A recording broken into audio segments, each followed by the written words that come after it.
दोस्तों, मेरा नाम है हर्ष और आज हम पढ़ने वाले हैं क्लास 10th हिंदी का चैप्टर नंबर 6 भगवान के डाकिए। इसके लेखक हैं रामधारी सिंह दिनकर। तो चलिए शुरू करते हैं।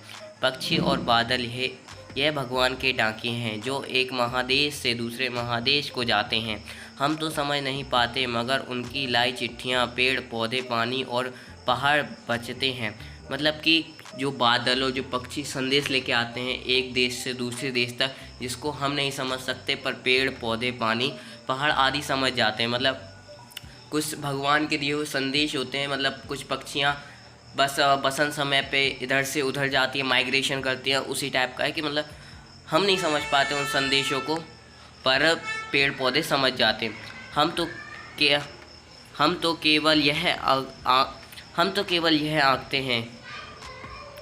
तो केवल यह आंकते हैं कि एक देश की धरती दूसरे देश की सुगंध भेजती है और वह सौरभ हवा में तैयार हुई पक्षियों की पंखों पर तिरक है और एक देश का भाव दूसरे देश में पानी बनकर गिरता है। मतलब कि भाप है, हमारे यहाँ इंडियन ओशन से भाप बन के गई और हो सकता है पैसिफिक ओशन के यहाँ अमेरिका साइड गिरी। मतलब एक जगह का पानी दूसरी जगह चल जाता है, सुगंध चल जाती है हवा के द्वारा, पर हम नहीं समझ पाते, ये पेड़ पौधे समझ जाते। इसमें कवि कहना चाहते हैं कि जो संदेश हम नहीं समझ पाते, भगवान के दिए हुए कुछ संदेश होते हैं जो कि पेड़ पौधे समझ जाते हैं, हम नहीं समझ पाते।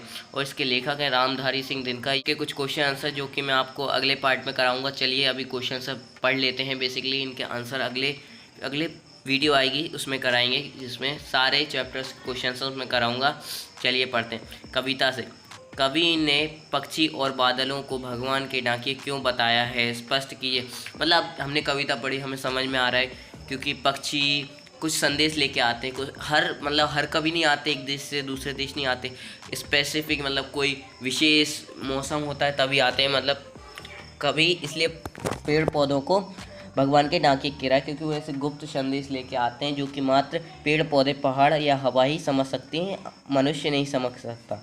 पक्षियों और बादल द्वारा लाई गई चिट्ठियों को कौन कौन पढ़ जाता है, सोचकर लिखिए। ये तो हमें यहीं पर दिया गया था। यहाँ पर पेड़ पौधे पानी और पहाड़ समझ जाते हैं जो चिट्ठियाँ संदेश हवा और पानी लेके आते हैं। किन पंक्तियों का भाव करिए। इन पंक्तियों का हमें भाव बताना है, मतलब समझाना है, एक तरीके से स्पष्ट करना है।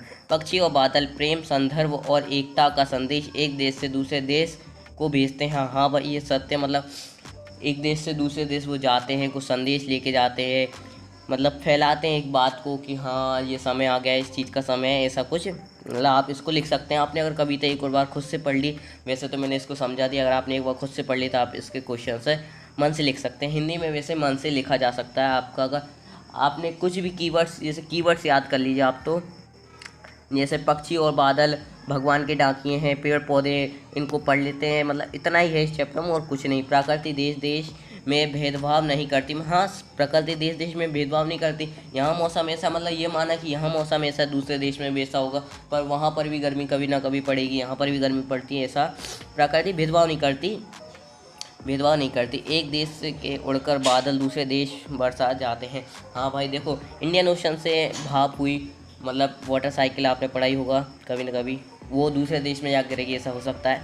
तो आप ये लिख सकते हैं, पक्षी और बादल की चिड़ियों में पेड़ पौधे पानी और पहाड़ क्यों पड़ जाते हैं। मतलब वो ये भी नेचर है, वो भी नेचर है, पेड़ पौधे भी नेचर के हिस्सा हैं और मतलब नेचर के हिस्से हम भी हैं, पर हम नेचर से उस तरीके जुड़े नहीं हुए जिस तरीके से ये जुड़े हुए। तो ये लोग समझ जाते हैं क्योंकि ये ही नेचर है। हम तो नेचर का एक हिस्सा है, पर ये खुद ही नेचर है। एक देश की धरती दूसरे देश की सुगंध भेजती है। भाई यहाँ की खुशबू वहाँ ज़रूर जाती है, मतलब हवा के द्वारा चली जाती है। ये भी आप लिख सकते हैं, कोई कठिन नहीं है।